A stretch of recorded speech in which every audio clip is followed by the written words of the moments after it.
Shalom Kak Sem, Bapak Ibu dan teman-teman semuanya.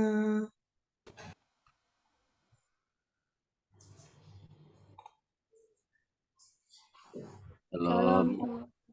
sudah sehat, Wen? Shalom Opa, puji Tuhan sudah Opa. Oh, Iya Opa. sakit apa? Kemarin sempat agak ngedrop Opa, mungkin kecapean aja, tapi udah nggak apa-apa kok. Oh, gitu ya. Iya.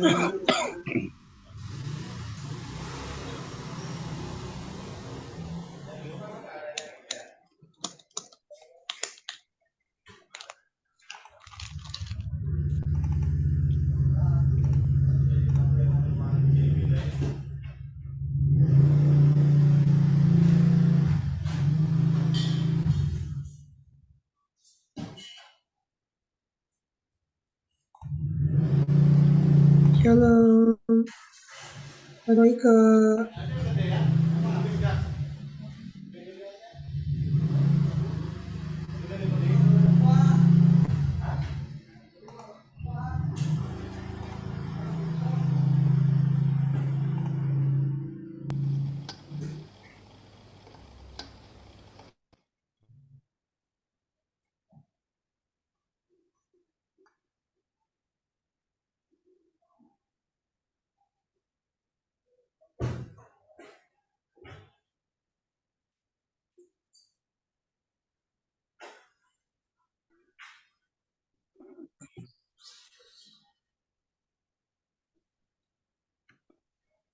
Ya, shalom.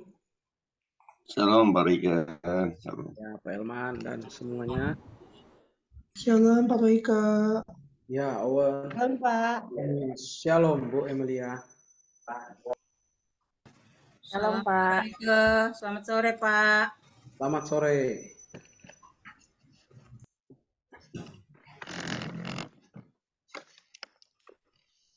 Kita tunggu beberapa saat lagi ya.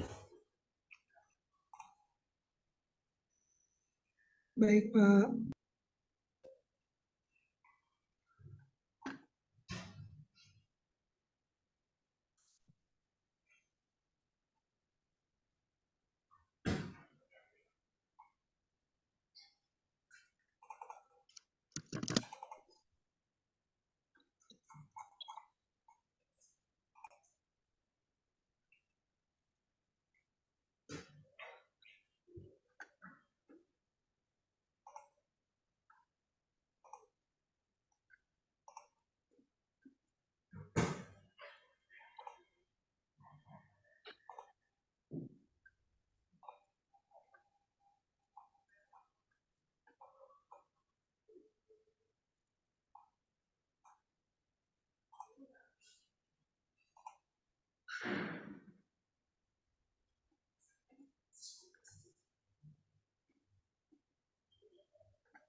Bu Melia temannya lucu ya. Iya nih Opa pengen ditemenin. Sebelah. Dia pengen pinter juga. Ya, ini yang satu ada di sebelah nih tuh. Sama nemenin semua. Rambutnya bagus ya. Ini laki-laki nih. Iya. Gondrong tuh. Rambut Anak kepalanya gondrong. kesayangan Pak Elman. Iya. Ini Ganteng apa cantik tuh? ini Dia ganteng. pengen pinter kayak maknya. Oh, emang paling setia lagi Pak. Dia paling senang Tuh, nyosor, dia nyosor. Iya. Gemesin. Lucu ya. Gimana Black and ada white ya Bu ya, black and white ya. Iya, ini cowok masih 1 tahun. Coba stres apa?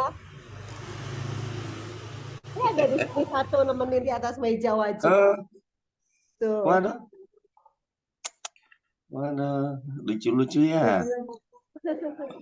Hmm, iya, iya, iya, iya.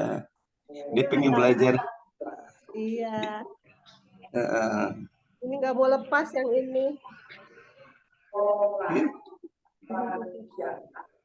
Di mana ada mamanya di situ selalu ngikut ya. Cemil Waduh, ya. waduh. Lucu banget ya. Ya nih, aduh ampun.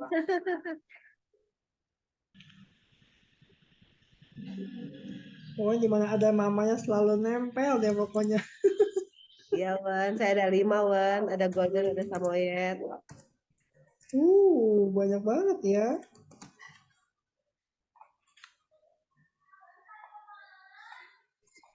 Ko Owen jangan sampai kalah tuh sama dia tuh. Iya, apa? Aku baru nyadar. Look. Ini gimana ya?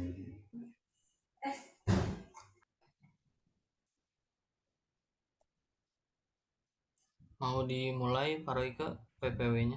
Ya, silakan. Kita sudah bisa mulai. Ya.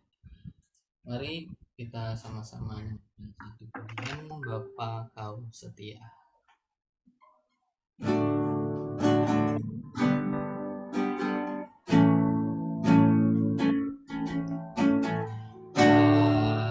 Bapa Kau setia,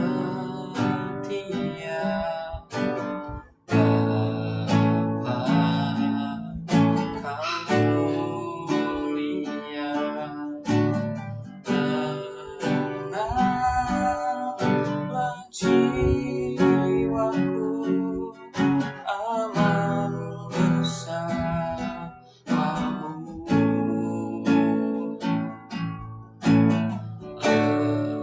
Lebih dari harta, Kaulah segalanya.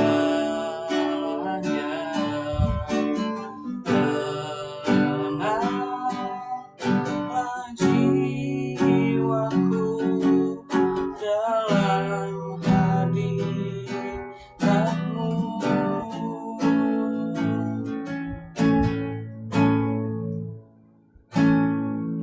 Kau tunjukkan kasih setiamu,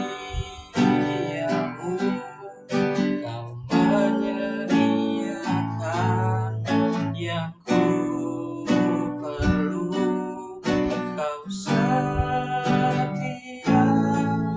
Kau mulia, dulu, sekarang, dan selamanya. Kau tunjukkan kasih setiamu,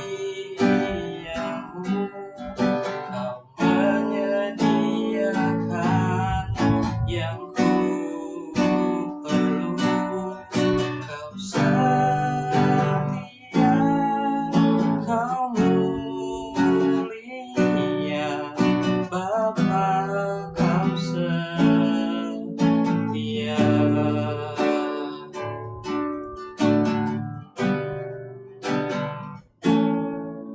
Kau tunjukkan kasih setiamu,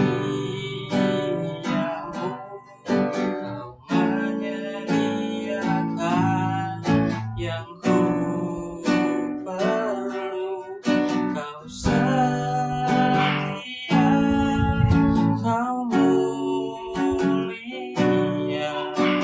dulu, sekarang, dan selamanya. Kau tunjukkan kasih setiamu, Kau menyediakan yang ku perlu. Kau setia, Kau mulia, Bapa Kau setia.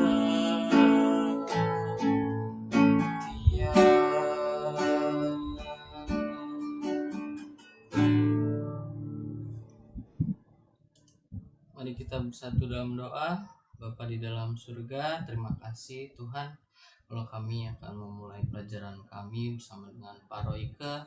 Tuhan kiranya Engkau berkati pelajaran kami dari awal hingga akhir. Berikanlah kami Tuhan hikmat seorang murid, mau mendengar mau diajar Tuhan. Berkati juga dosen kami Pak Royke Tuhan, berikan hikmat kecerdasan untuk mengajar kami, sinyal yang bagus Tuhan untuk mengajar kami. Di dalam nama Tuhan Yesus Kristus kami membuka kelas kami. Haleluya, amin. Silahkan Pak Royke. Baik, terima kasih ya buat doa-doanya. Saya selalu percaya bahwa doa orang benar dengan yakin didoakan sangat besar kuasanya. Ya, jadi kita amini apa yang menjadi nyanyian kita. Tuhan kita Tuhan yang setia. Dia menyediakan yang kita butuhkan, termasuk ilmu pengetahuan ya, datangnya dari Tuhan.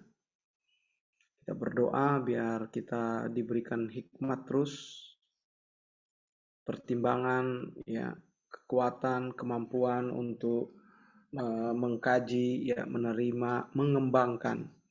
Karena dalam perkuliahan kan kita sama-sama belajar ya, sama-sama berdiskusi. Karena pendidikan sekarang adalah pendidikan yang sama-sama menggali, karena pengetahuan, akses terhadap informasi itu sudah sangat luas dan tidak bisa dibatasi. Jadi dosen hanya mengarahkan, membimbing ya. Bapak Ibu semuanya atau ya rekan-rekan semua mahasiswa yang perlu memperdalam ya, mengembangkan tentu dasar-dasar yang sudah disampaikan dalam mata kuliah. Termasuk pada malam hari ini atau sore ini, kita akan membahas tentang pelayanan sekolah minggu. Ya, ini suatu pelayanan yang sangat basic sekali. Dan saya rasa hampir semua kita sudah sangat mengenal pelayanan ini. Ya, dan mungkin saja kita juga sudah terjun melayani sebagai guru sekolah minggu atau pengamat atau bukan pengamat ya, pelayan-pelayan. Ya, paling tidak kita mengetahui apa itu pelayanan sekolah minggu, begitu ya. Jadi tentu ini langsung berisi dengan hal-hal praktis mengenai pelayanan tersebut. Nah, dalam pembahasan kita, saya harapkan memang dalam 2 pertemuan kita akan bisa menyelesaikan materi ini. Jadi dalam planning saya membagi 2 bagian ya, tentang pelayanan sekolah minggu itu, peran fungsi sekolah minggu, dan bagaimana hal-hal mengenai sekolah minggu secara umum ya. Apakah dia pengelolaan kelas, administrasinya, kemudian evaluasinya. Itu bagian pertama, dan bagian kedua kita akan masuk lebih dalam tentang kurikulum, silabus, ya, bahan ajar, metode mengajar, teori mengajar, permainan-permainan dalam mengajar. Ya, kira-kira itu 2 bagian besar yang akan kita bahas. Nah, jadi sore hari ini pertama-tama kalau kalian sudah mendapatkan PowerPoint, kalian bisa dilihat di situ. Kita akan lihat peran dan fungsi sekolah minggu. Sekali lagi ya, dasar teori kita akan lihat. Kemudian kita akan melihat bagaimana mengelola kelas sekolah minggu tersebut dan lomba-lomba yang bisa diadakan ya, karena sesuai dengan tujuan dan fungsi sekolah minggu itu sendiri. Nanti kita berdiskusi kalau ada masukan-masukan juga, lomba-lomba yang perlu ditambahkan sesuai pengalaman saudara, nggak apa-apa disampaikan. Saya juga akan menambahkan di materi sehingga kita memperkaya ya bahan ajar dari pelayanan sekolah minggu ini. Lalu bagian berikut kita akan lihat administrasi sekolah minggu. Kemudian yang terakhir, kalau memungkinkan, dievaluasi sekolah minggu. Ya. Ada yang bisa share slide dari PowerPoint? Nah, coba kita lanjut. Ya. Nah, itu dia pembahasan-pembahasan kita sampai di evaluasi sekolah minggu. Next, kita masuk ke peran dan fungsi sekolah minggu.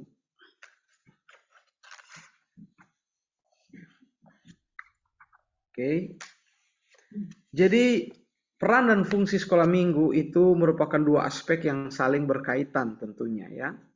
Peran tidak dapat terwujud bila fungsi tidak bisa dilaksanakan.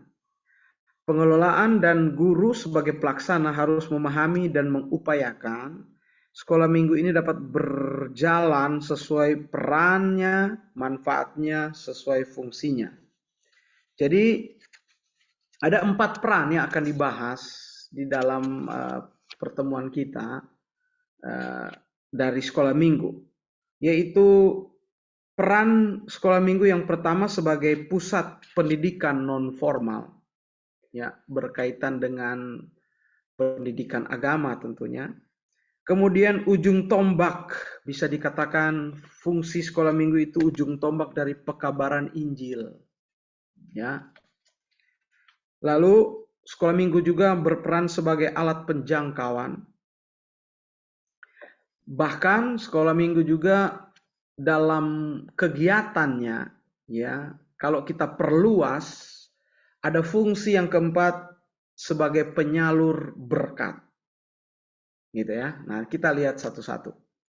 Yang pertama, sebagai pusat pendidikan dalam hal ini tentunya non formal ya. Sekolah minggu bahkan sebelum atau umurnya itu setua gereja itu sendiri tentunya. Bahkan ada gereja-gereja yang dimulai dari sekolah minggu. Betul ya, jadi dia rintis dulu pertemuan anak ya di garasi mobil atau di rumah seseorang. Kemudian dia mulai seorang hamba Tuhan itu mulailah menjangkau orang-orang tua mereka ya yang mungkin malas-malas ibadah.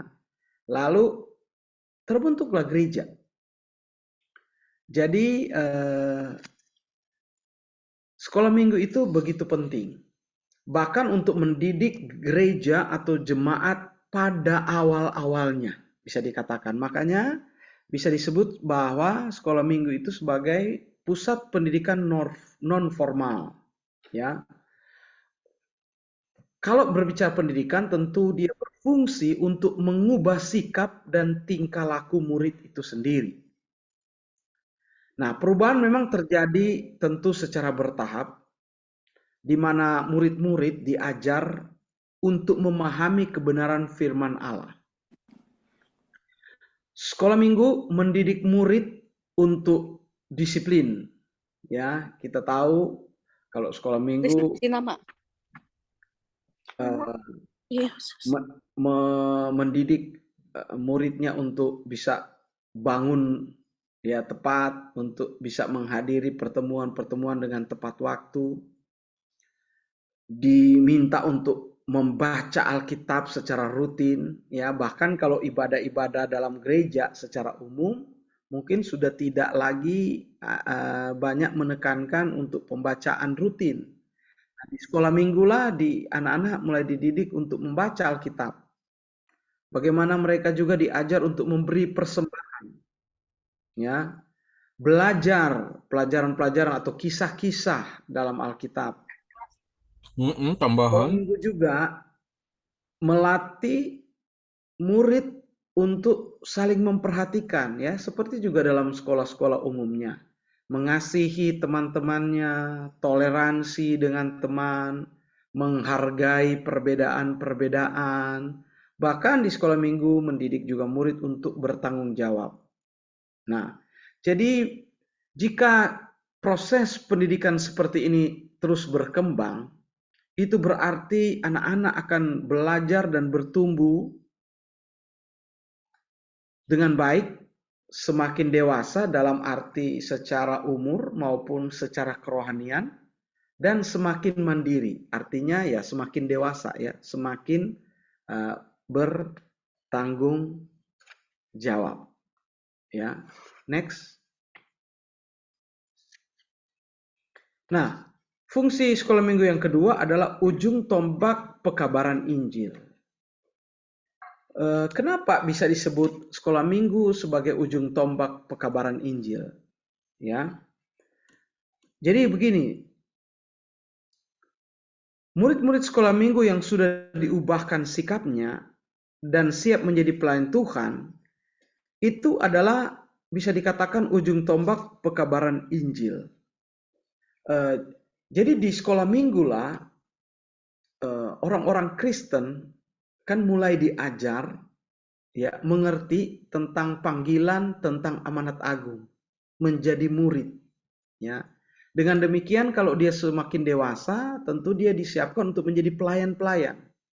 Jadi bisa dikatakan ujung tombaknya itu ada di sekolah minggu. Ketika sekolah minggu gagal, katakan atau lemah, mendidik jemaat-jemaat, mendidik anak-anak itu yang kelak akan bertumbuh menjadi jemaat dewasa, maka pekabaran Injil atau amanat agung itu menjadi sesuatu yang juga lemah, tidak dikerjakan atau tidak maksimal dalam sebuah gereja. Jadi dengan kita mengurus atau mengembangkan sekolah minggu dengan baik, maka bisa dikatakan bahwa nantinya pekabaran Injil di gereja di mana sekolah minggu ada itu akan maksimal. Ya,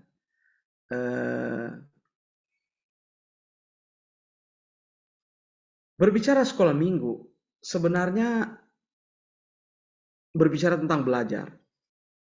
Dan itu berarti sebenarnya bukan hanya berbicara kepada anak-anak kecil. Ya. Karena kalau bicara belajar seumur hidup. Artinya setiap anggota gereja perlu belajar. Jadi dia perlu menjadi bisa dikatakan menjadi anggota ya atau menjadi bagian dari sekolah minggu itu sendiri. Ya. Jemaat-jemaat yang menjadi bagian itu yang terus diajar kebenaran firman Allah, ketika dia dewasa, maka dia akan mulai membagikan imannya kepada orang lain. Ya.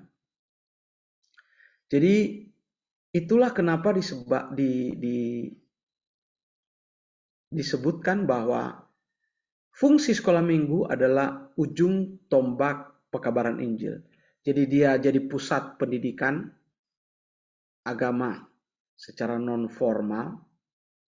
Dia jadi ujung tombak nantinya pekabaran Injil. Karena mendidik setiap orang tentunya untuk belajar lebih dalam tentang firman Tuhan. Jadi ada contoh gereja-gereja yang kelas-kelas pendalaman Alkitab disebut sebagai sekolah Injil atau sekolah minggu. Jadi ada gereja-gereja Pentakosta yang saya tahu, sekolah minggu itu untuk pendalaman Alkitab kan dilakukan di hari Minggu atau di hari Sabtu. Itu mereka namakan sebagai sekolah minggu juga. Jadi sekolah minggu bukan terbatas ke anak-anak, tetapi juga sampai orang-orang yang sudah dewasa. Kalau sekarang kita mungkin banyak mengganti nama, kalau sudah dewasa kita tidak mengatakan sekolah minggu lagi, tetapi kita mungkin mengatakan pendalaman Alkitab. Bahkan ada sekolah-sekolah minggu sekarang juga mengganti nama. Seperti misalnya Arrow Kids atau Star Station. Ya. Tetapi sebenarnya intinya itu kan sekolah minggu yang kita bicarakan ini. Gitu ya. Jadi memang sekolah minggu menjadi sebagai ujung tombak pekabaran Injil. Dengan kita melihat keberhasilan pendidikan pendewasaan anak-anak yang dilayani dalam sebuah gereja itu menjadi tolak ukur juga bagaimana gereja itu bertumbuh. Biasanya gereja yang memiliki sekolah minggunya maju, ke depannya tentu dia akan bertumbuh karena dia akan menjangkau semakin banyak orang. Ya. Yang ketiga, fungsi sekolah minggu itu sebagai alat penjangkau. Kalau kita katakan ujung tombak pekabaran Injil, sekolah minggu, maka dengan demikian sekolah minggu itu menjadi alat untuk menjangkau orang-orang yang belum mengenal Yesus. Ataupun yang sudah mengenal Yesus tapi belum bertumbuh. Ya, belum setia kira-kira. Lewat sekolah minggu itulah bisa sebagai alat penjangkau. Kegiatan-kegiatan sekolah minggu dapat menciptakan atau dapat membuat satu penjangkauan menjangkau ya orang-orang untuk datang kepada Tuhan. Saya pernah belajar satu buku bagaimana sekolah minggu itu dipakai untuk menjangkau anak-anak terlantar, anak-anak yang broken home, ya, orang-orang yang tersisihkan dari masyarakat. Itu dijangkau dari kegiatan sekolah minggu, ya, mengumpulkan mereka di gang-gang sempit, ya, membagikan sembako, memberikan sekolah gratis. Nah, dengan demikian sekolah minggu itu atau program atau bagian acara dari sekolah minggu itu menjadi alat penjangkauan bagi banyak orang. Contoh kegiatan-kegiatan persekutuan yang dapat dipakai untuk menjangkau, ya, antara lain, ya, misalnya membuat satu kegiatan paduan suara, vokal group, bermain drama. Jadi saya belajar ada satu gereja yang ini kita bicara sekolah minggu secara luas, ya, penjangkauan begitu, ya. Ini juga bagian daripada yang dinamakan pendidikan sekolah minggu, ya. Ada gereja-gereja yang menggerakkan satu hari yang mereka namakan Big Day, hari penjangkauan. Yang mereka lakukan adalah seperti Paskah, mereka latih drama dan lewat drama itulah menjangkau orang-orang yang datang dan menyaksikan drama itu. Ya, ada yang dilakukan di hari Paskah, ada yang dilakukan di hari Natal. Di Singapura, salah satu pendeta yang suka menjangkau juga dengan pertunjukan sulap. Ya, drama dipadu dengan pertunjukan sulap yang menceritakan tentang kasih, pengampunan, dan pengorbanan. Saya nggak tahu kalau di sini pernah melihat pendeta tersebut, ya, saya lupa namanya, Prince juga dia, tapi bukan Joseph Prince. Ada yang satu yang dia seorang magician profesional. Dia mengadakan pertunjukan, kemudian dia menarik orang. Ada juga kegiatan lewat perlombaan. Ya, ada beberapa gereja yang mengadakan immerse, lomba untuk anak-anak muda, lomba basket. Dari situlah mereka mulai mengajak orang-orang yang belum percaya untuk bermain basket bersama karena ada lomba di gereja. Dari situlah penjangkauan terjadi. Anak-anak yang belum percaya ketika diundang main basket bersama mendapatkan komunitas baru, anak-anak Tuhan di situ, lalu akhirnya dia dimenangkan. Ya. Jadi banyak sekali banyak acara yang bisa dilakukan untuk menjadikan sekolah minggu atau menjadikan kegiatan-kegiatan menjadi alat penjangkauan. Ada perayaan-perayaan ulang tahun, syukuran, mendekorasi gereja, membersihkan, tukar kado, kunjungan, olahraga tadi, api unggun ya, fellowship, makan bersama, sarasehan, pelatihan, seminar, konferensi dan sebagainya. Ya. Jadi banyak kegiatan-kegiatan yang juga bisa menjadi bagian dari dalam tanda petik kita namakan kegiatan sekolah minggu, itu menjadi alat penjangkauan bagi banyak orang, baik itu orang belum percaya atau orang sudah percaya, tetapi dimasukkan sebagai anggota gereja, ya, untuk bertumbuh dalam gereja lokal. Yang keempat, sekolah minggu juga bisa menjadi penyalur berkat. Ya. Kepedulian gereja terhadap masyarakat di sekitarnya dapat ditunjukkan dengan berbagai kegiatan untuk mengentaskan kemiskinan moral maupun material. Karena Yesus datang untuk memberkati hidup manusia secara rohani dan jasmani juga. Bahkan kalau kita melihat Kejadian 12 ayat 2. Mungkin kita sudah banyak mengetahui ayat ini. Abraham dipanggil dengan satu janji.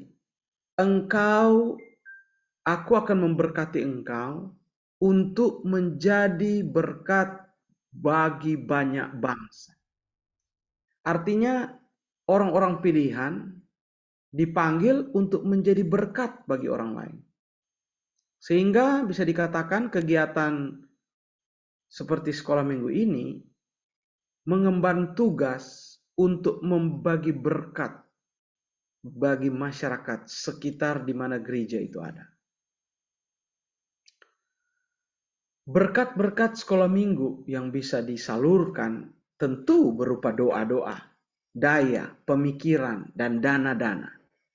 Berkat yang bersumber dari Tuhan Yesus tentu adalah kasih yang tulus, yang siap diberikan kepada orang lain. Ya, jadi ada banyak contoh ya kegiatan yang memberkati lingkungan sekitar. Misalnya dengan mengadakan buku gratis untuk membaca.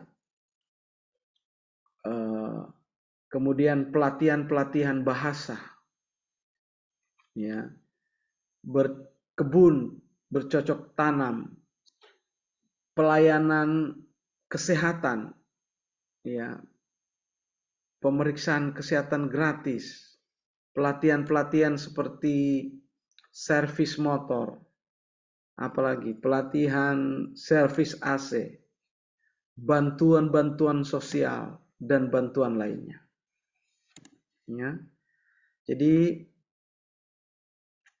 4 fungsi ya, dari sekolah minggu ini ternyata seluas fungsi dari gereja itu sendiri. Ya kan? Itulah kenapa pelayanan sekolah minggu ini sangat-sangat penting. Jadi peran dan fungsinya sangat-sangat penting jika kita tinjau dalam pelayanan pastoral. Ya, dia bisa menjadi pusat pendidikan non formal. Dia menjadi ujung tombak pekabaran Injil untuk menuntaskan amanat agung. Kemudian dia bisa menjadi alat penjangkauan jiwa-jiwa itu sendiri. Bahkan menjadi alat untuk memberkati. Dalam hal ini tentu lebih ke arah memberkati secara finansial atau secara fisik. Ya, masyarakat atau orang yang ada yang dapat dijangkau oleh sekolah minggu itu sendiri. Kalau saya bisa simpulkan, pelayanan sekolah minggu itu seluas pelayanan gereja. Setuju ya?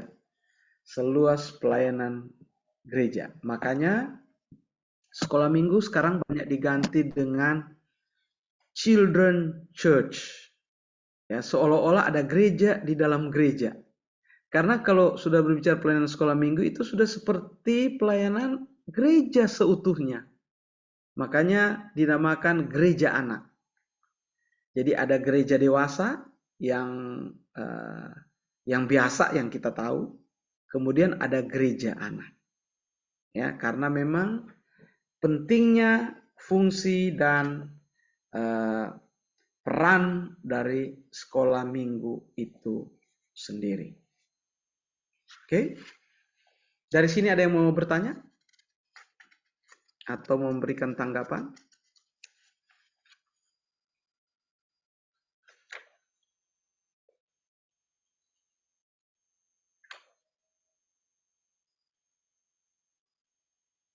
Tidak ada?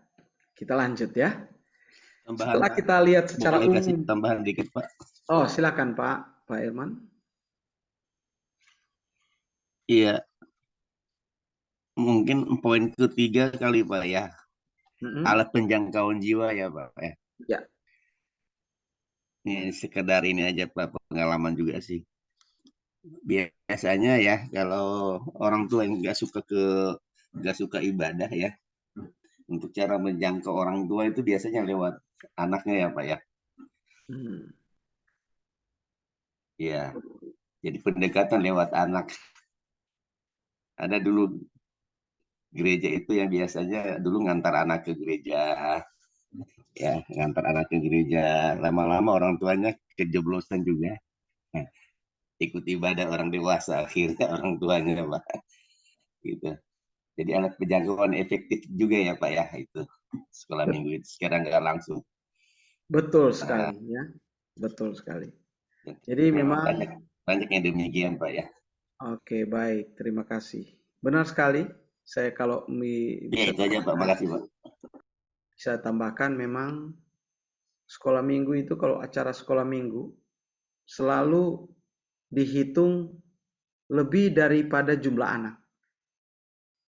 Karena selalu anak itu akan membawa orang tua, kakak, atau asisten rumah tangga. Gitu ya. Kalau acara dewasa biasanya kita hitung orang dewasanya. Ya.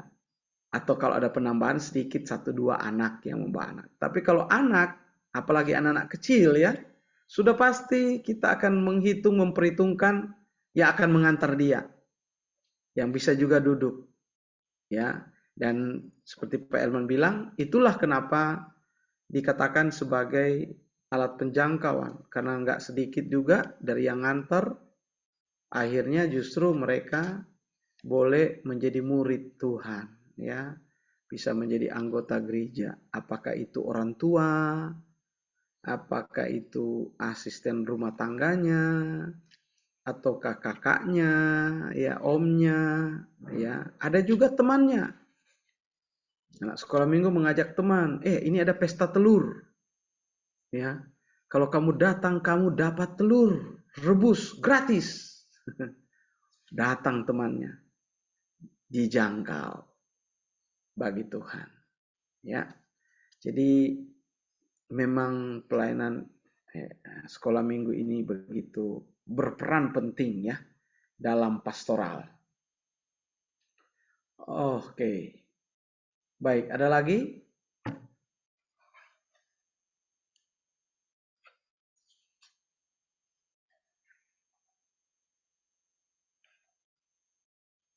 Lanjut ya. Setelah kita melihat secara garis besarnya, kita sedikit akan balik lagi ke hal-hal yang lebih teknis kepada hal-hal kecil ya. Berkaitan dengan sekolah minggu tentu ada kelas-kelas yang di-create ya atau yang dilakukan untuk mengajar atau mendidik kira-kira ya. Kita masih ke hal tersebut. Nah, berkaitan dengan itu pengelolaan kelas maka dapat menjadi dasar nantinya kalian akan satu waktu mungkin akan terjun ke sekolah minggu atau kalian diajak untuk membangun pelayanan sekolah minggu, maka kalian perlu mengetahui, mengerti tentang mengelola kelas. Ya. Nah, berbicara tentang pengelolaan kelas itu berkaitan dengan cara guru atau katakanlah kakak sekolah minggu. Ya, biasanya di sini guru itu kalau dibilang guru mungkin terlalu formal, bayang-bayangnya kayak guru sekolah gitu ya. Makanya sering di kelas itu dipanggil kakak gitu ya. Kakak artinya kakak rohani yang lebih tua, yang untuk menjadi mentor atau menjadi orang tua untuk membimbing anak yang lebih kecil ya. Jadi pengelolaan kelas itu berkaitan dengan cara kakak sekolah minggu atau guru menangani kelas agar ya pertemuan atau pelajaran berjalan baik. Pengelolaan ini berkaitan dengan menangani tentu sikap dari murid-murid itu sendiri. Perlu kita tahu bahwa sikap itu sangat dipengaruhi oleh latar belakang, lingkungan keluarga, tingkat sosial dan ekonomi, tingkat pemahaman, kondisi kesehatan, serta suasana dari kelas itu sendiri. Makanya dengan berbagai pengertian ini, kalian sudah mendapatkan ancar-ancar bagaimana untuk mengelola kelas dengan baik. Ya, kalau saya mau jabarkan satu persatu, tentu tidak terlalu cukup waktunya, tapi ini menjadi banyak pengalaman saya karena saya juga praktisi sekolah minggu ya, pelayanan anak.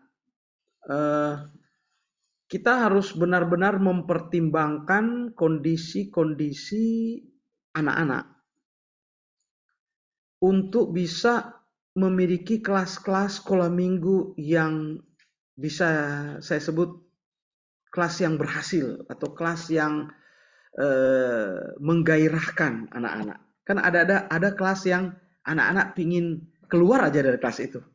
Kenapa? Karena boring atau mereka cuma bertahan karena dimarahin oleh orang tua. Kamu jangan kemana-mana, kamu harus ikut kelas ini ya. Tetapi ada kelas-kelas yang bahkan dinanti-nantikan anak-anak. Ada kelas-kelas yang anak-anak itu pingin hadir. Ya, sebenarnya bukan cuma anak-anak ya, orang-orang lain juga mungkin remaja pingin ada di pertemuan itu. Jadi ada kelas-kelas sekolah minggu diadakan karena ada pertemuan orang dewasa. Tapi ada juga kelas-kelas yang memang diadakan khusus orang dewasa nggak ada pertemuan, tapi anak-anak ada pertemuan. Dan kami lihat dalam pengalaman banyak kelas seperti itu pun mereka tetap antusias. Ada gereja kan yang sampai pusing gitu ya. Anak-anak lebih suka ke mall. Jadi pendetanya marah-marahin orang tuanya. Kalian orang tua harus tanggung jawab ya. Harus bawa anak-anak ke sekolah minggu. Karena dia melihat anak-anak nggak mau ke sekolah minggu. Problemnya sebenarnya bukan di anak-anak atau di orang tua. Problemnya di pendeta itu, di tim pendeta itu. Mereka tidak bisa membangun satu kelas sekolah minggu yang menarik.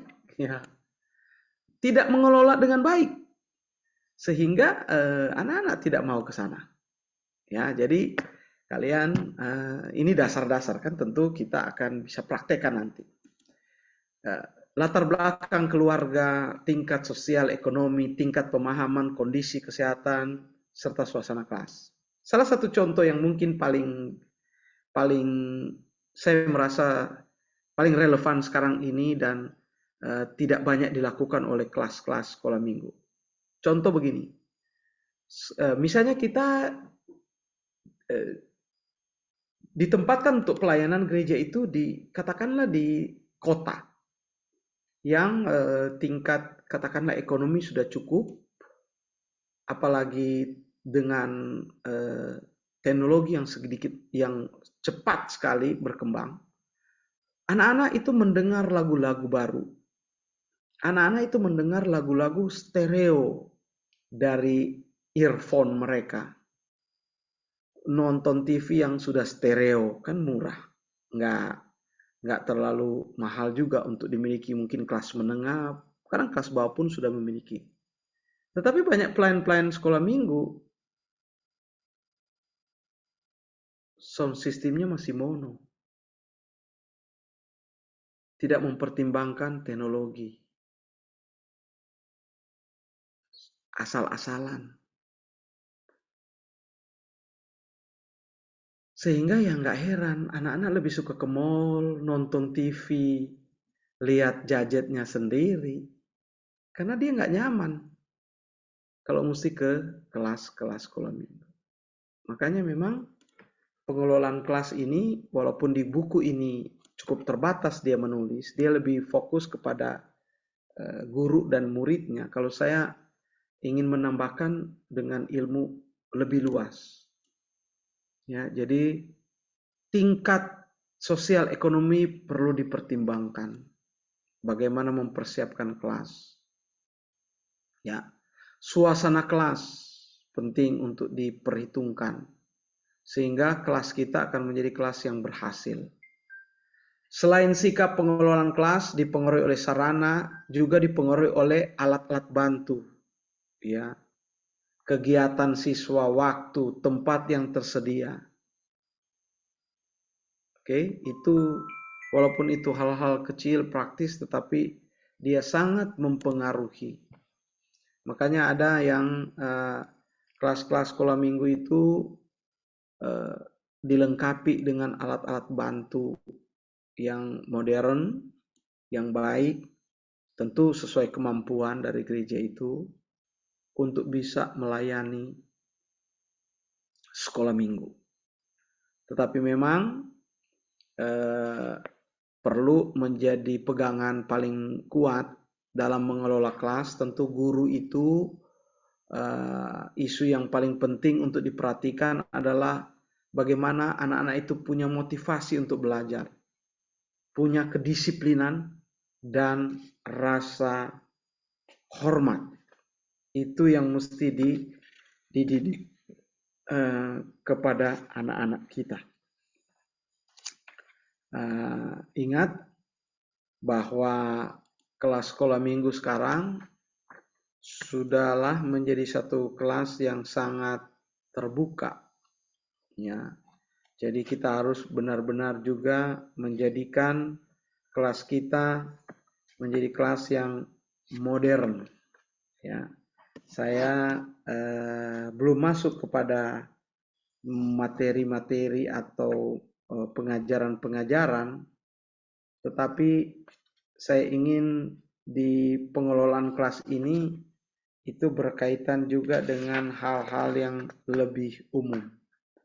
Intinya begini, kalau kita ingin meningkatkan motivasi belajar, kita ingin meningkatkan kedisiplinan, kita ingin meningkatkan sikap hormat, ya, tentu juga kita harus memperhatikan keadaan-keadaan anak-anak itu. Kelas-kelas yang kita pakai. Ya. Dan kita harus merancang kelas itu menjadi kelas yang walaupun singkat pertemuan tetapi efektif. Kuncinya memang persiapan juga, ya. Kenapa saya mesti tekankan di sini? Kita akan mendidik kedisiplinan murid, guru yang harus pertama disiplin. Kita mendidik motivasi belajar anak-anak, guru juga yang pertama-tama punya motivasi yang kuat untuk belajar. Ya. Sikap hormat, guru yang mesti belajar menghormati. Ya, tata cara dia menghormati itu akan diturun ke anak-anak. Ya. Penting diingat, misalnya tentang kedisiplinan. Ya, saya ini random aja. Apa yang saya ingat saya sampaikan. Kita perlu mempersiapkan kelas dengan urutan-urutan waktu yang kompak. Karena anak-anak sekarang cepat pergantiannya. Saya memang agak sedih kadang-kadang lihat sekolah minggu ngajarnya tahun 2000 tapi nyanyikan lagu tahun 60. Tidak ada salah dengan lagu itu. Tidak ada yang salah dengan lagu itu. Tetapi mungkin sudah tidak terlalu cocok untuk dinyanyikan di anak-anak sekarang. Ya. Kemudian masalah kostum. Masalah pakaian. Kadang-kadang kita merasa orang-orang guru-guru yang agak tua merasa pakaian seperti inilah yang sopan. Ya kan? Padahal mungkin anak-anak sekarang punya style berpakaian yang berbeda. Dalam arti kesopanan mungkin berbeda dulu dan sekarang. Nah ini guru-guru kan atau kakak-kakak itu harus belajar. Tim mengembangkan sekolah minggu itu harus belajar seperti apa pendekatan terhadap anak-anak. Ya, yang penting mungkin yang kita pegang adalah karakter ya. Tetapi kalau masalah selera, style itu kan masing-masing ya berbeda. Yang pasti dia nggak boleh berkata-kata kasar. Dia nggak boleh bertengkar, apalagi pukul teman. Gitu ya. Kalau di kelas dia nggak boleh ngobrol. Artinya sibuk dengan diri sendiri. Jadi kita mesti rancang kelas itu benar-benar kompak ya. Pergantian-pergantiannya. Jadi guru-gurunya itu sudah dididik caranya. Berbicara tentang pengelolaan kelas. Memang tujuannya kita kan motivasi anak-anak bisa belajar, haus akan firman. Nah, itu kan lahir dari cara kita memperlakukan atau merancang satu kelas. Saya bisa beri sedikit kesaksian. Dalam pelayanan anak dulu, kami itu bergumul bertahun-tahun, pelayanan anak tidak terlalu berkembang. Pertama-tama yang dirubah adalah rundown acara. Karena mungkin rundown acara itu sudah tidak sesuai dengan gaya anak-anak sekarang. Ya. Ada yang model acara seperti ibadah dewasa. Sudah nggak cocok, ya. Anak-anak sudah berbeda ya. Berbeda. Jadi diawali dengan perubahan model kelas, itu bergairah. Ya. Yang dilakukan misalnya ya, di depan itu supaya anak-anak itu bergairah, misalnya dimasukkan unsur games, permainan. Dan setiap games ada hadiah kecil. Membuat anak-anak itu bergairah. Untuk kedisiplinan, tetap mereka disiplin, kita buat aturan-aturan yang keren begitu ya.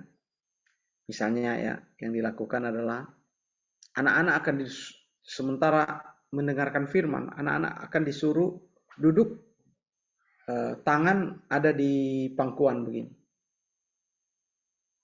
Ya, kalau mereka bisa tertib dalam waktu yang biasanya firman kan nggak boleh lama-lama ya anak-anaknya. Semuanya kan pada tingkat umur ya. Jadi misalnya dia umur 5 tahun, dia itu maksimal konsentrasi itu 15 menit. Ya, semakin tinggi umur, semakin tinggi konsentrasinya. Usia 10 tahun, dia bisa konsentrasi 30 menit kalau tidak salah. Jadi kali 3. Ya. Walaupun demikian, tetap juga kadang-kadang kelas itu kita hampir sama ratakan. Jadi untuk meningkatkan kedisiplinan, Ya, kita buat kelas yang tidak terlalu lama. Jadi ibadahnya itu nggak boleh lebih dari 1 jam untuk anak-anak ya. Kalau mau lebih dari itu ya kita ganti dengan kegiatan lain. Misalnya dia mewarnai. Sebab kalau kelas pengajaran seperti orang dewasa, dia nggak akan bertahan di kelas. Dia akan bubar kemana-mana. Bukan dia tidak mau disiplin, karena memang tidak sesuai dengan umurnya. Tetapi ada salah satu cara juga untuk dia disiplin, yang saya katakan tadi waktu mendengarkan firman Tuhan, tangannya ditaruh di atas, jadi kalau dia duduk bersila, tangan ini ditaruh di atas pahanya, terbuka. Nanti ada guru-guru yang jalan kasih permen. Kalau dia diam tanpa ini, dikasih permen. Dikasih permen. Dan itu cukup efektif, disiplin. Mereka nggak akan jalan kemana-mana. Daripada kita berkoar-koar. Anak-anak, duduk di tempat ya. Jadi dari awal, tengahan, akhir. Kita minta dia duduk di tempat dan dia tidak duduk di tempat. Ya, justru dia jalan-jalan. Jadi penting sekali kita mengelola kelas dengan ilmu yang sesuai dengan keadaan zaman now. Yang penting dia memiliki motivasi belajar yang tinggi, kedisiplinan, dan memiliki sikap hormat. Oh ya, motivasi belajar. Kita bisa lakukan misalnya anak-anak itu menghafalkan ayat hafalan minggu lalu. Lalu kalau dia bisa menghafalkannya dengan baik, dia akan diberi hadiah. Ya. Itu akan meningkatkan motivasi dia untuk belajar dan pingin masuk ke kelas itu kembali lagi. Ya, kira-kira itu dulu tentang pengelolaan kelas. Masuk di poin ketiga. Coba poin ketiga tentang apa? Oh, lomba ya. Oke, dari pengelolaan kelas ada yang mau memberikan tanggapan?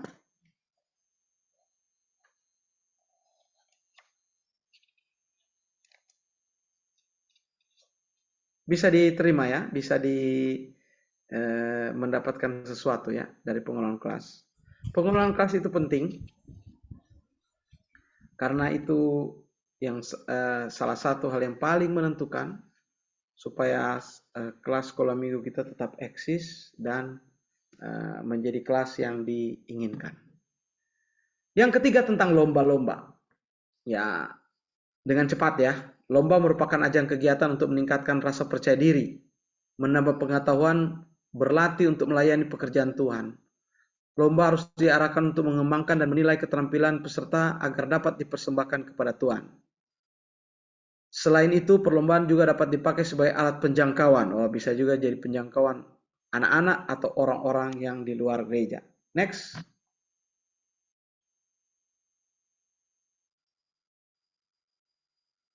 Nah, ini saya daftarkan beberapa lomba yang bisa diterapkan di sekolah minggu. Tolong kalian bisa tambahkan. Baca Alkitab, menghafalkan ayat, bercerita, menulis cerita, memberikan renungan, memimpin pujian, memimpin acara, olah vokal, bermain musik. Ya. Lomba untuk bisa mengajar, membuat poster, bermain drama, merangkai bunga, mendekorasi, mengarang lagu, cerdas cermat. Ada lagi yang bisa tambahkan lomba-lomba? Ini menjadi catatan kalian, nanti kelak kalian akan praktek atau mengembangkan sekolah minggu, kalian bisa menjadi memiliki banyak referensi. Ada yang mau tambahkan lomba apa?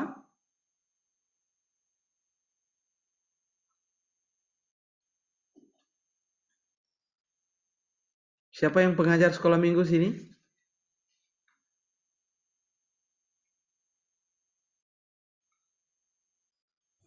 Saya di sekolah minggu, Pak. Oke. Samuel, bukan ada lomba pengajar, apa ya. yang bisa kamu lakukan?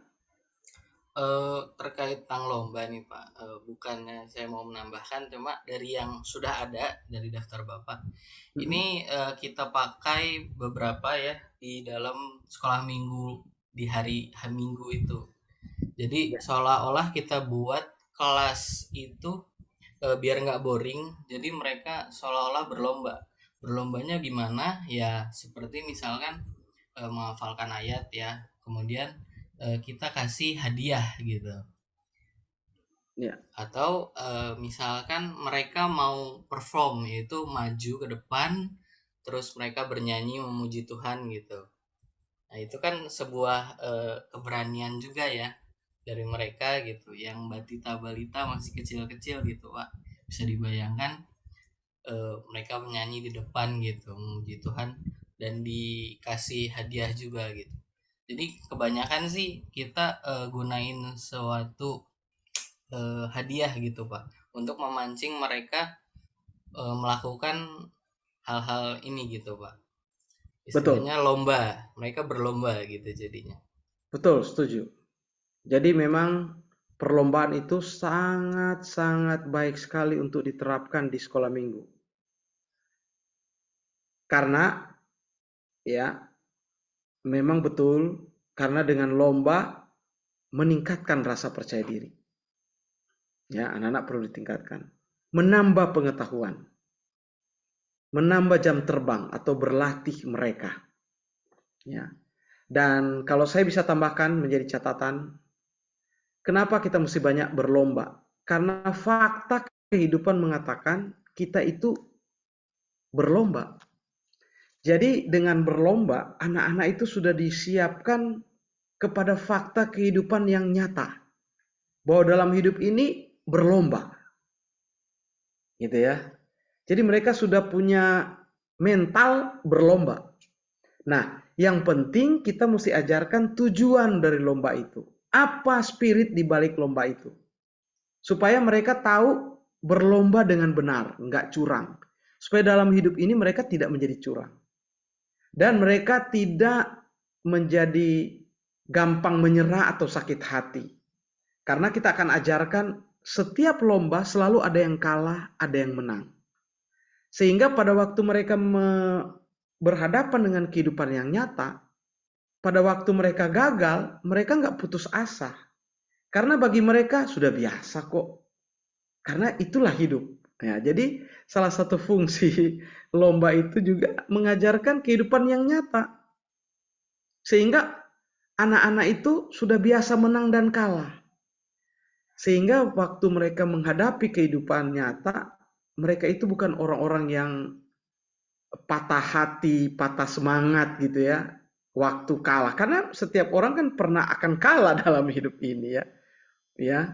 Nah, dengan mereka biasa berlomba, mereka akan terbiasa hidup seperti itu. Ya. Mereka terbiasa untuk mencapai sesuatu. Yang penting pada waktu perlombaan selalu kita berikan apa tujuan lomba ini. Ya, lalu mesti sampaikan bahwa jangan mudah mudah menyerah, gitu kan? Karena dalam fakta hidup kan kita mesti menjadi seorang pejuang yang tangguh. Ada banyak anak-anak yang tidak pernah diajar untuk lomba, akhirnya mereka punya mental kerupuk, ya kan? Makanya juara-juara olahraga itu biasanya punya mental baja. Karena apa? Mereka sudah terbiasa menang dan kalah. Ya, jadi memang lomba itu sangat penting menjadi bagian dari sekolah minggu itu sendiri ya, dari pengajaran mental mereka untuk bertumbuh ke depan. Seperti yang Samuel bilang, lomba ini bukan cuma sekedar lomba tahunan, bulanan, bahkan mingguan. Lomba ini jadi semacam games, begitu ya, semacam games yang memang wajib ada dalam setiap pertemuan untuk menggairahkan kelas, bahkan juga untuk mendidik mental mereka. Saya pernah mengajar kelas, ada anak yang nggak mau ikut lomba. Kenapa kamu nggak mau? Takut kalah. Ya, takut kalah. Nah, orang mental-mental model begini, begitu di kehidupan nyata, mereka akan hancur. Kenapa? Karena pasti satu saat mereka akan kalah. Makanya kami dorong, jangan takut kalah. Kamu ambil kesempatan dengan melatih ini. Jangan sakit hati juga kalau kalah. Karena itu hal biasa. Akhirnya dia bisa mengambil kesempatan. Akhirnya dia bisa bertumbuh menjadi lebih baik. Anak yang bisa berani percaya diri, tidak takut kalah, ya, tidak menjadi anak, kita ajarkan waktu menang jangan sombong, ya kan? Sehingga dengan terbiasa begitu, anak-anak itu bertumbuh dengan karakter yang baik. Paling tidak dia percaya diri, dia bisa terlibat dalam pertemuan-pertemuan, karena dengan lomba kan memaksa dia untuk bukan menjadi anak yang introvert. Apalagi kalau kita sudah buat kelompok 5 orang, yang tidak mau, dipaksa mau. Akhirnya mereka orang-orang yang tidak pandai bergaul, akhirnya bisa bergaul. Karena kan kunci kesuksesan hidup ini kan kalau dia punya kecerdasan sosial. Nah, dengan lomba ini juga mengajarkan anak-anak itu cerdas secara sosial. Ya, jadi bukan secara IQ aja, tapi bagaimana dia membangun tim. Makanya saya setuju lomba-lomba ini sangat sangat penting. Ya, perlu ada referensi-referensi lomba-lomba apa, games apa yang perlu dikembangkan dalam pertemuan-pertemuan anak. Oke. Ada lagi yang mau ditambahkan? Oh ya, saya bisa tambah mungkin di sini Ya, nanti tadi saya akan sempurnakan lagi. Siapa yang bicara? Owen? ya Pak, tadi siapa soal yang apa? Yang soal menang kalah ya Pak. Jadi aku sempat mau nanya, tapi Bapak udah menjawab pertanyaan aku dalam hati. Jadi aku nanya gini Pak, bagaimana caranya ketika apa ya anak-anak anak sekolah minggu ketika dia merasa kalah di dalam mungkin lomba atau permainan game-game di sekolah minggu, bahkan tuh mereka tuh maaf ya Pak, banyak yang diejek sama teman-teman sendiri gitu. Kali aku baru mau nanya, Bapak udah menjawab, jadi oke, ini udah jawaban langsung konfirmasi, oke, ya udah jawabannya, gitu, Pak. Ya, betul. Saya sudah menduga memang ada waktu kami dulu mulai mengganti acara anak-anak yang boring itu dengan mulai lomba dan akhirnya ribuan anak bisa bergabung dalam satu pelayanan setiap minggu. Keberatan-keberatan seperti itu terjadi. Kalau pastor lakukan lomba-lomba ini, anak-anak yang kalah gimana? Mereka bukannya sakit hati, gitu ya. Nah, kami jawab seperti itu. Makanya ada juga tips bagi kalian ya. Ada anak-anak yang kalau kita lihat setiap minggu dia ikut lomba kalah. Contoh ya, kalah. Anak-anak kan itu ada pemerhatinya. Ya, dalam kelas. Satu waktu kalau dia masih kalah, kita bisa tetap kasih dia reward. Dengan mengatakan dia anak pejuang yang paling gigih. Walaupun dalam beberapa kali kesempatan kalah, tapi karena kamu berjuang dengan luar biasa, kakak kasih hadiah. Nah, akhirnya dia bisa termotivasi kan, bahwa nggak apa-apa kalah, nggak apa-apa. Tetap ini bagian latihan dan saya juga bisa tetap dapat hadiah. Sehingga yang membuli kalah juga akan tutup mulut. Karena mereka lihat yang kalah ternyata kakak juga hargai karena dia berjuang. Gitu ya. Ya. Jadi memang ada banyak trik juga untuk anak-anak. Kita mesti benar-benar melihat ya. Jadi kita mesti lihat memang ada anak-anak yang memang sangat problem di situ. Nah, kita mesti mengikutkan dia dengan lomba-lomba yang ya tentu sesuai dengan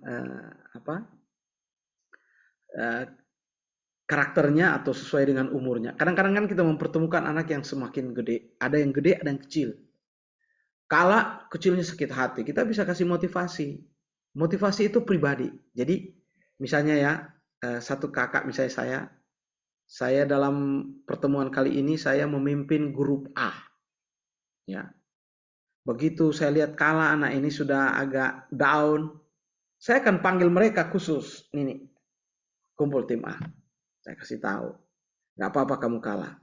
Kamu kan masih kecil. Lawan kamu kan gede. Ya. Mungkin karena beda usia aja. Cuma kamu nggak kalah. Tapi karena memang mungkin beda usia. Next time kita akan memenangkan. Jadi memang tetap peran guru itu penting banget. Jadi dia mesti menguasai, dia mesti makanya setiap lomba itu harus didampingi oleh kakak-kakak. Jadi biasanya ini contoh ya. Kalau kami mau lomba itu misalnya wanita, pria. Itu ada kakak satu yang jadi cheerleaders, ya kan? Misalnya boys, boys, boys, boys. Ada yang satu girls, girls, girls, girls. Jadi setiap kelompok itu ada pemimpinnya. Lalu kalau misalnya girls mau dibagi berapa kelompok, misalnya 4 kelompok. Satu kelompok itu mesti ada kakaknya satu. Karena dia bagian memperhatikan. Jadi bukan cuma untuk kepentingan lomba, tapi dia juga melihat kepentingan anak itu sendiri. Ya, jadi kalau ada anak-anak yang bermasalah, dia akan bisa segera cover. Gitu. Oke? Nanti kita akan bahas lagi ke depan ya. Saya sangat bersemangat kalau membahas pelayanan anak ini. Dan ingat, ini jadi satu ujung tombak pelayanan pastoral juga. Baik, saya rasa kita akhiri dulu di sini. Pak Royke, mau nanya sedikit aja. Boleh? Untuk sekolah minggu ya Pak. Karena kan banyak juga sekolah minggu itu tidak mengalami pertumbuhan kemajuan gitu loh. Bagaimana caranya Pak, kiat-kiat tertentu untuk mengajar sekolah minggu itu, apakah memang membutuhkan guru khusus atau dari pendidikan teologi khusus gitu loh Pak. Karena kan saya pernah dengar itu ada beberapa sekolah minggu, termasuk yang sekarang di dekat saya itu kan sudah tutup sekolah minggunya Pak. Karena memang tidak ada perkembangan gitu kan, dan guru-gurunya juga tidak ada yang yang tidak bisa diharapkan gitu loh. Nah makanya kemarin itu ditanya, ada sih kiat-kiat tertentu gitu loh, seperti apa sih mengajar sekolah minggu itu supaya sekolah minggu itu bisa maju, bertumbuh gitu kan. Nah banyak anak-anak membutuhkan itu, dan ada beberapa anak-anak meniru gaya gurunya gitu Pak. Apa yang dia lihat, ibunya tanya, itu dari mana kamu dapat? Dari guru sekolah minggu. Nah itu dia, jadi loh kok bisa begitu. Nah si ibu ini bertanya kepada gembalanya. Nah maka dari itu kan saya tanya di sini Pak, apakah harus guru-guru khusus gitu loh untuk mengajar sekolah minggu? Itu aja Pak. Ya, jadi memang berkaitan dengan kiat-kiat untuk mengembangkan sekolah minggu ya, ini kita sebentar pelajari, ya kan? Jadi tangkap baik-baik apa yang menjadi share kami juga, karena kami juga pengalaman, maksudnya praktisi dalam pelayanan itu. Seperti yang pertanyaan tadi, bagaimana merekrut guru? Ya, mungkin nanti ada satu bagian kita ada perekrutan guru. Tapi nggak apa-apa juga saya langsung share. Apakah ada kriteria-kriteria khusus guru? Ya, memang betul. Anak-anak itu sangat meniru. Jadi guru-guru itu penting sekali untuk kita pastikan mereka bertindak dengan baik, dengan benar. Tetapi kalau ditanyakan apakah ada kiat khusus merekrut guru, pengalaman kami membuat satu tim pelayanan anak, ya, tidak ada kriteria khusus. Yang penting memang mereka itu perlu dimuridkan dulu, ya, dimuridkan dulu. Pertama-tama memang rekrut guru yang mau, bukan yang mampu. Dia mau, kita rekrut. Ajarilah dulu apa yang mesti dia lakukan. Makanya memang tim sekolah minggu haruslah tim yang pelayanannya itu, kalau saya katakan itu ya jadi kayak gereja memang. Ya, jadi bukan dilepas begitu, tapi setiap pertemuan itu disiapkan. Kita mau ngajar materi ini minggu ini. Briefing, ambil waktu pertemuan. Makanya memang tim guru itu mesti diajar. Ya, mulai dari tim musiknya, cara berpakaian pun kita atur. Kamu mau berpakaian begini ya. Nanti dia akan share, saya mau pakaian ini. Kakak lihat dulu seperti apa pakaianmu. Jadi bisa dua. Oke, mantap. Tapi bisa juga ini kurang bagus, kurang kreatif, atau ya kurang sopan, atau kurang baik, ya kurang layak. Jadi kita bisa benar-benar mementor dia, ya. Justru kalau mau dibilang tip untuk merekrut guru yang baik, Kalau saya dalam pelayanan anak, jangan rekrut yang terlalu tua. Kalau terlalu tua umurnya, jadikan dia penasehat atau penyusun kurikulum. Itu pun kalau dia sudah benar-benar mengerti banyak tentang teologi bahasa dan sebagainya. Karena lebih baik rekrut yang lebih muda karena bahasa mereka secara alamiah akan lebih cocok dengan anak-anak. Pakaian mereka akan lebih cocok dengan anak-anak. Karena anak-anak pakai jeans, anak-anak pakai yang Korea-Koreaan, ya kan? Guru pakai yang tahun 60-an, 70-an, anak-anak nggak tertarik. Jadi sebaiknya memang rekrut guru yang masih up to date lah istilahnya. Yang penting mereka diajar. Pengalaman saya dulu merekrut guru bahkan bukan dari orang-orang yang bisa dikatakan istilahnya dewasa secara gereja. Maksudnya sudah menjadi Kristen yang lama. Rata-rata mereka baru bertobat, baru dibaptis, ya.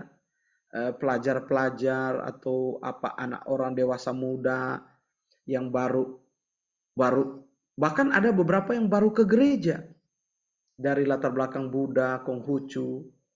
Tetapi begitu mereka ditaruh visi, didoakan, itu powerful.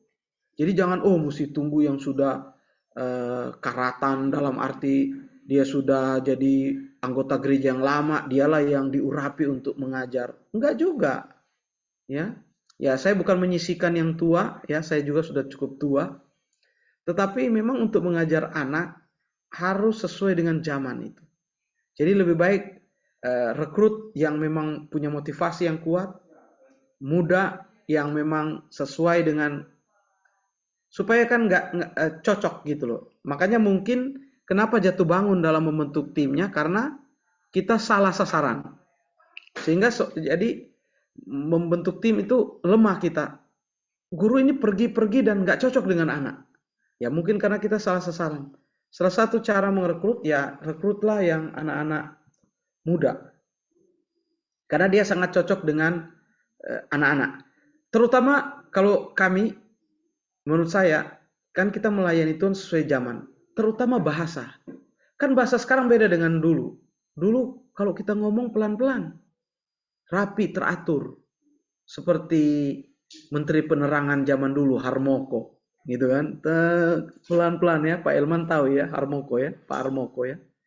Itu tertata, tapi pelan. Kalau sekarang kan enggak tertata, tapi cepet. Tapi justru itu yang disukai anak-anak. Justru dengan memakai orang seperti itu, anak-anak bisa menangkap bahasanya. Mereka senang. Kalau enggak, apa sih ini guru ngomong? Atau mereka, terlalu lama, pulang gitu. Atau mereka ngobrol dengan temannya. Tapi kalau kita, hey guys, apa kabar kamu hari ini? Pakai nada-nada tinggi. Kan sekarang nada tinggi. Anak-anak langsung, wah, itu mantap itu. Justru mereka lebih tertarik gitu. Sehingga kita enggak frustrasi. Kita udah rekrut guru terbaik ini pendoa yang berdoa 2 jam, 3 jam, masa nggak bisa mengajar anak? Karena nggak sesuai dengan ininya, dunianya. Ya pendoa, bukan saya mengecilkan pendoa, ya saya suka berdoa juga. Tapi mungkin tidak cocok. Ya, mungkin sesuai dengan dunianya. Ya, itu saja yang bisa saya tambahkan ya. Kalian bisa mengelaborasi sendiri ya. Kira-kira seperti itu. Yang penting persiapan. Jadi jangan anggap kasih. Oke. Ada lagi, waktu kita sudah terbatas ya. Nanti kita sambung lagi minggu depan untuk diskusi ya. Kalau memang kita perlu 3 kali pertemuan, nggak apa-apa. Kita yang penting karena saya rasa pelayanan sekolah minggu itu basic. Ya, semua kita akan bertemu dengan sekolah minggu. Paling tidak kalau kita juga nggak di pelayanan itu, kita bisa memberi sumbangsi lah ke teman-teman yang mengajar sekolah minggu di gereja kita masing-masing.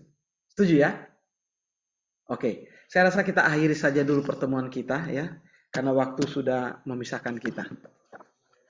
Terima kasih ya buat perhatiannya. Saya ingin tanya dulu siapa-siapa yang hadir. Ada yang bisa bantu saya? Yang tidak hadir aja saya catat. Samuel bisa bantu siapa yang nggak hadir? Ya, sebentar, Pak.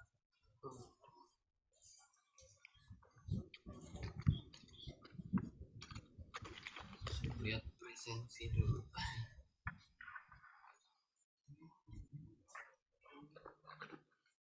5. Iya, hadir semua, Pak. Oh, hadir semua? Iya, Oh, hadir semua. mantap. Oke, silakan siapa yang mau berdoa. Kita ketemu minggu depan. Ya, baik Bapak Ibu dan teman-teman, mari kita bersatu hati dalam doa. Kurabataka ya Rabba Shandi ya Rabba Shikra Rabba Rabba Rabba Rabba Rabba Rabba. Bapak terima kasih kami mengucap syukur buat anugerah, buat kebaikan, kesempatan yang boleh Engkau berikan dalam hidup kami ya Bapak. Bapak terima kasih buat materi Tuhan yang disampaikan oleh hamba-Mu Pak Royke. Kami percaya Tuhan apa yang telah dibagikan, apa yang telah ditaburkan Bapak tidak pernah kembali dengan sia-sia Tuhan. Apa yang kami dengarkan Tuhan itu boleh dimeteraikan dalam kehidupan kami Tuhan, untuk kami menjadi guru sekolah minggu Tuhan yang benar-benar Tuhan berkualitas, memiliki karakter Kristus Bapa untuk membawa anak-anak-Mu Tuhan yang datang ke sekolah minggu juga boleh merasakan kebaikan-Mu, merasakan kasih sayang-Mu bagi setiap mereka ya Bapa. Terima kasih Tuhan bagi hamba-Mu Pak Royke yang udah boleh menjadi salam berkat bagi setiap kami, ya teman-teman, tak adakan tangan pada Pak Royke. Bapak terima kasih Tuhan buat hamba-Mu ini Tuhan, terus Tuhan Engkau tambahkan kapasitas yang baru Tuhan, hikmat-hikmat yang baru, pengurapan yang baru atas pada hamba-Mu dicurahkan ya Bapa. Setiap materi demi materi yang baru terus akan dicurahkan bagi setiap kami Tuhan, supaya kami diperlengkapi Tuhan, untuk kami menjadi semakin luar biasa dalam melayani dalam dunia pelayanan kami ke depannya Bapa. Terima kasih Tuhan, berkatlah hamba-Mu Pak Royke Tuhan dengan keluarganya, kesehatan, kekuatan Tuhan, hikmat yang baru, pengurapan yang baru ada pada hamba-Mu, dan penyertaan Tuhan sempurna juga bagi hamba-Mu besar, keluarga besar Tuhan, dan dijauhkan dari hal-hal yang tidak diinginkan Bapa. Dan juga bagi setiap kami Tuhan, kami semua adalah penyertaan Tuhan yang sempurna. Walaupun sebentar lagi Tuhan kami akan meninggalkan tempat Zoom ini, kami percaya kasih Tuhan selalu ada menyertai kami, dan tidur kami malam ini Tuhan kami serahkan ke dalam tangan-Mu, dan aktivitas besok kami juga serahkan ke dalam tangan-Mu. Terima kasih Bapa, terima kasih, terpujilah nama-Mu. Di dalam nama Tuhan Yesus kami sudah berdoa dan mengucap syukur. Haleluya. Amin. Amin. Terima kasih Pak Amin. Royke. Terima kasih Selamat Bapak, terima kasih malam. teman-teman semuanya, Terima Tuhan kasih, Pak. berkati. Selamat malam, Pak. Selamat berlibur teman-teman semua. Selamat berlibur. Selamat Happy holiday. berweekend semuanya. Tuhan memberkati.